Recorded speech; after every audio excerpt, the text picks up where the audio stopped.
I am Vincent Mudame, an Ambazonian, bona fide Ambazonian. An Ambazonian.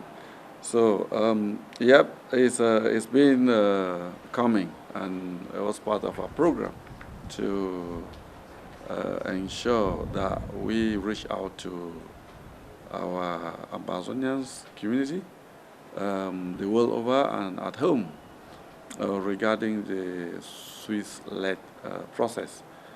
You know that we went there, we gave them a mandate, but then not all of us are on board. We're still calling on all our brothers and sisters out there who are still watching on the sidelines to know that, well, that is my assessment of it, that this is a golden opportunity. This is a unique opportunity, and we have clamored and fought for this for ages. We have demonstrated, we've written, we've petitioned, and the international community now, they're listening to us. So at this particular moment, the momentum is on our side, and we should ensure that we maximize the opportunities that we have. So coming back to the event of today, the town hall here and the cultural event in London, we are very grateful to all our compatriots who have come from Germany, Europe, America to patronize this occasion.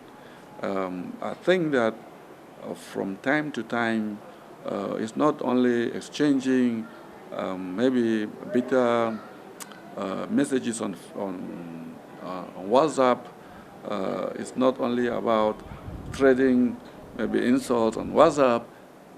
Meeting people face to face, coming together, actually create the bonding that we need between Ambazonians. And the bonding leads to what? It leads to more unity, and it leads a unity of purpose, of course. And then from there, we can work as a team to achieve our purpose and to chase out the colonizers of our land. Yes, indeed. Talking about the goal of trying to educate our people, do you think that goal was achieved? You bear witness to what is happening here today. The number of people that have turned up since the protest yesterday, and then the evening yesterday that we had the discussion, roundtable discussion, and today with the discussion and the conferences we've had, you can see the spirit that is reigning in the whole. People feel that these kind of occasions are needed to be able to air out themselves. Dr. Sako is here, Tom Foimbo Herbert is here, Chris Ano is here. There is Samuel Joel, a representative from Scope, is here. Dr. Elat is here as well, that was in Switzerland. And you are here, of course, you are there as well. And you can also measure based on your own experience of what is happening now. Sometimes it's difficult to quantify it, but then qualify it, but based on what is coming out and what I can see in the whole from yesterday. The spirit is one, the spirit is unity, the spirit is love, and everybody is looking at that direction. Uniting does not mean that all of us collapse into one group, but the fact is that all our groups are independent. We have unity in diversity at the same time, but we know that we have different things to do, we have different roles to play, and all those roles they lead to the higher good, which is obtaining our ultimate goal, and that is achieving our independence in Amazonia. Indeed. So just tell me where you see the future. How hopeful are you about the future, and what makes you so hopeful, if at all?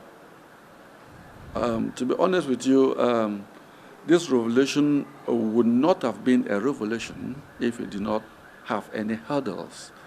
When they are people or sometimes may be frustrated with certain people, certain groups, and they come out and they say this, they say that, very bitter, very angry. But the way I look at it, is that I don't know any revolution that has ever been prosecuted without any ups and downs. This is a cycle. This is part of the revolution. And we should learn to deal with the difficult moments as well as glory in the successes and our successes and the joyous moments as well. So there is no, and if I want to say, this revolution would not have been a revolution if there were no difficulties in it. So, and those difficulties are bound to come. Those difficulties are only testing our resilience to see how hard we can fight. And it actually brings out the best in us and shows the world how much we want this independence. Indeed. So for me, the future is hopeful, the future is bright for Ambazonia, and we can never ever go back to where we started. I understand that La Republic is so barbaric, the killings, the burning of the housing,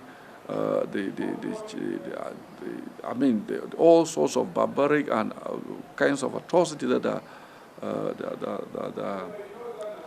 causing our people. We do regret that, and we say with this mediation process in place, that all of us, if we join hands together under the same umbrella, to be honest with you, unity will be the force of our argument. We will go places. For me, I see that this is just the beginning. Though we've started a couple of 3 years back when this thing reached a certain crescendo, for me now it's another new dawn, the dawn of negotiation, dialogue. La Republic has never ever talked about dialoguing and entertaining any dialogue with anybody about Ambazonia. But today, just our Amba boys, our valiant soldiers on ground zero, our mothers on ground zero, our parents, our brothers and sisters, they have stood tall, they have stood like one person, and they have said no to injustice, and the only thing that will end this will be a free and independent Ambazonia. Thank you very much.